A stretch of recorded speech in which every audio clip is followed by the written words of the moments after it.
This is The Herd in L.A. iHeartRadio, Fox Sports Radio, and FS1. 15 minutes. There's two great heavyweight champs in the world right now. Tyson Fury and Deontay Wilder. Deontay is on our show in 15 minutes. Wanted to be an Alabama football player. Things didn't work out for him. 6'7", all dude. Huge fight this weekend. I love my fights. I'll be watching it. So Deontay Wilder comes up in 15 minutes. Also, we have the three-word game. We do that every Monday with the NFL. All these NFL games can be described in 3 words. For the record, some very interesting NFL lines out. So these are the kind of opening NFL lines for the weekend. Baltimore at the Rams opened pick'em. And now it's -3 Baltimore. But the opening line here said pick'em, and it immediately the big money came in on Baltimore, so Baltimore's now a field goal favorite. That's interesting line, right? So that they set the line at pick'em. It's like, what? Are we overvaluing the Rams win? Pick'em, I think Baltimore's the bet of the year. -3, I still think they may be the bet of the year. That's an interesting line. I mean, if you just thought about... the Rams have won 3 of their last 4 games. Doesn't look like much. Not very poppy. Kind of just... Well, it's a West Coast game. I guess. Could be one of those little trap games. Now, they went to Seattle and looked pretty good. I don't know. Did.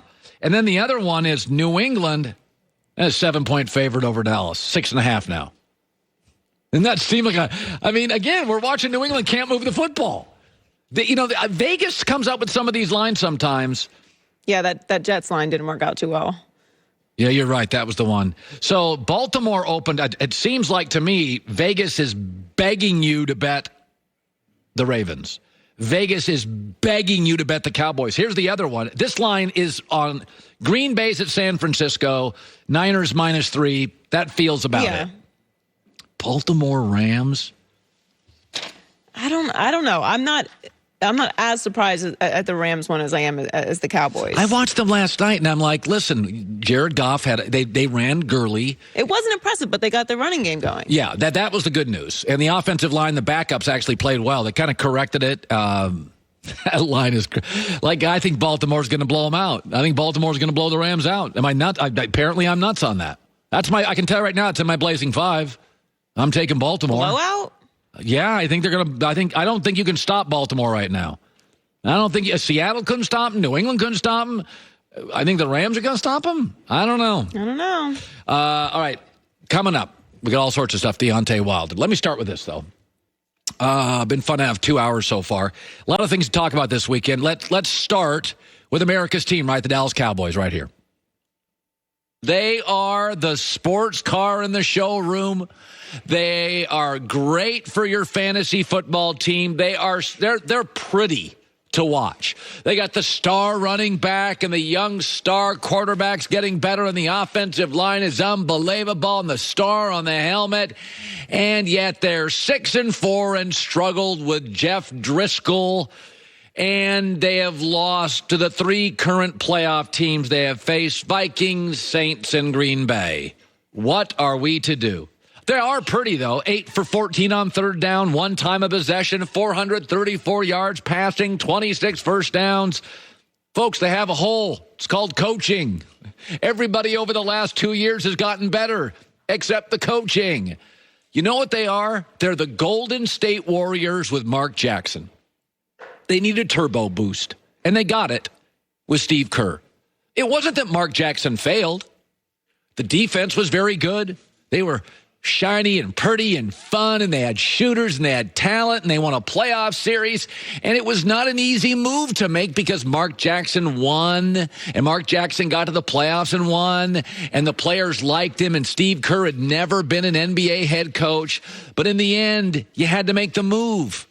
It's just like a CEO of a company who has a product, and it's a really, really, really good product, and it's selling. But you're like, my sales manager, we should be better than this. The product's better than the results. And it's 6-4, struggling to beat Jeff Driscoll. With a quarterback in Dak Prescott that is getting better every week. Let's stop arguing. He's getting $35 million. Get over it. Zeke, star, offensive line. Generally in the NFL, your Super Bowl ceiling, there's 3 things that just knock you out. Our quarterback stinks. Not an issue. Our offensive line, just can't hold up. Not their issue. Our defense is god-awful. No, they have the number 1 ranked offense, number 2 ranked offensive line, and the number 7th ranked defense. Folks, we got a hole. It's a coaching. Everything's getting better around Dallas, except the coaching. And by the way, my wife used to work in HR. She said firing people's easy because everybody that gets fired knows they're getting fired. In all the years she did it, she said, you'd never go to somebody and you go, I have to let you go. And they'd go, what?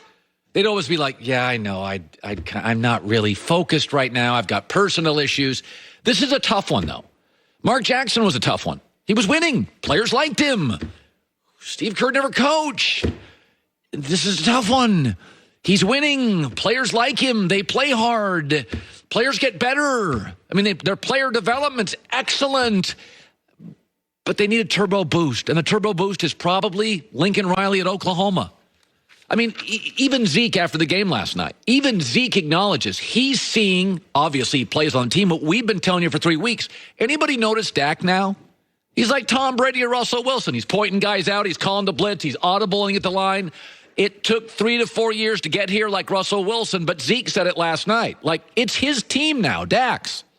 Dak's playing the best football I've ever seen him play. It's definitely took his game to a next level. Just the things he's been able to do, coming up to the line, changing plays, getting us in the right plays versus certain looks. And everyone came out and played really well today.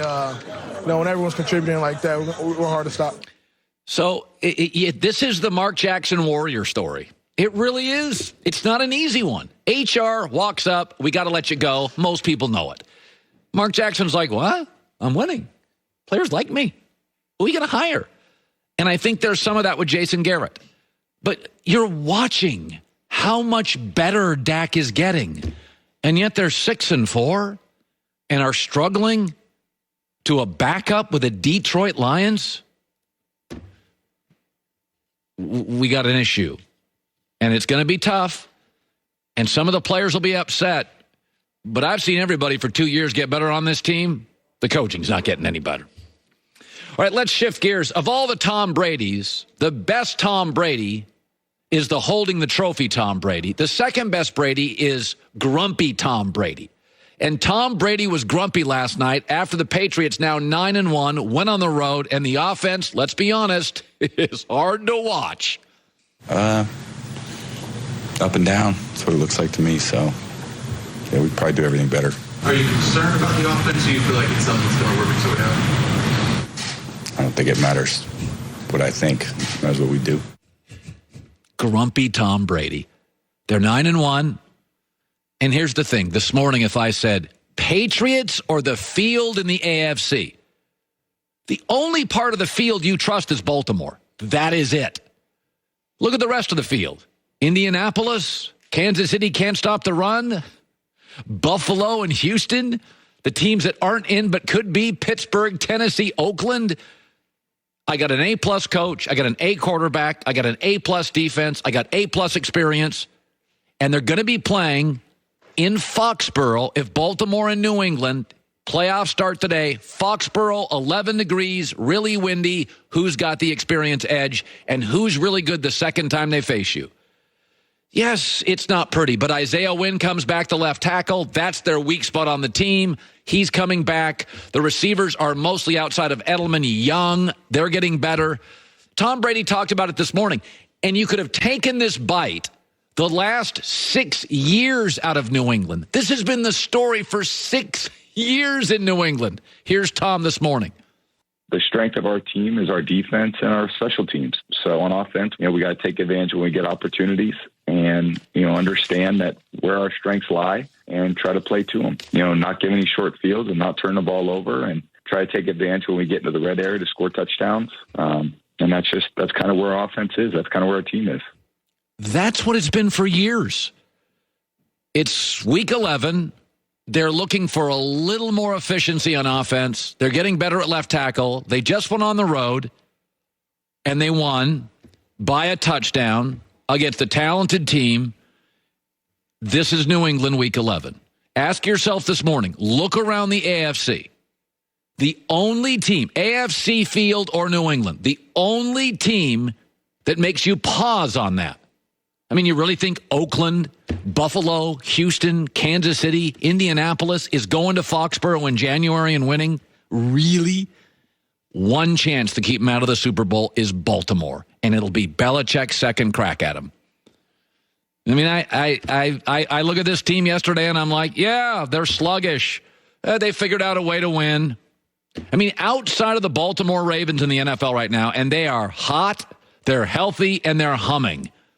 Outside of that one team, and Belichick gets a second crack, who else is going to Foxborough in this league and winning in January? I don't see it. I mean, if that's a bad experience, 9-1, Dallas next, who you got? I don't know. What's the line this morning on the Dallas game? Who you got, Dallas or New England? In Foxborough. I think I'd take New England. Yeah, the opening line on that is Dallas is now a 6.5-point underdog. That's a substantial line in the NFL. I mean, that's a substantial. Now, think about this. Just think about what a 6.5-point spread is. The Raiders are red hot, and they're a borderline playoff team. The Jets we think are terrible, and that's a 3-point spread. So the Dallas-New England game is over double that as a spread. That's a 6.5, 7-point spread. So that team's way better than that team. That's telling you what Vegas thinks about New England and what they think about Dallas. You know, and we think Dallas is really gifted. It's like, I don't know. That's a lot of points. In the NFL, that's it. This week I took 5 dogs. I'm 2-1-1, and I have the Chargers +4 tonight. I took all dogs this week. I got a bad break. I should have won the Arizona game. That was a cruddy ending. Dante Wilder is a heavyweight, one of the 2 in the world right now to focus on. He's got to fight this weekend, and Deontay is going to be joining us coming up next. A new report suggests companies are underestimating the damage that can be done if employee data is stolen and leaked to the dark web or the wider internet. Employee email addresses are a very broad entry point into a company's system, and having access to employee data could lead to a lot of security issues that businesses are worried about day to day. You just got to understand, cybercrime is affecting our lives. Identity theft is another massive and serious issue. Good thing there's LifeLock. They detect a wide range of identity threats, like your social security number for sale on the dark web.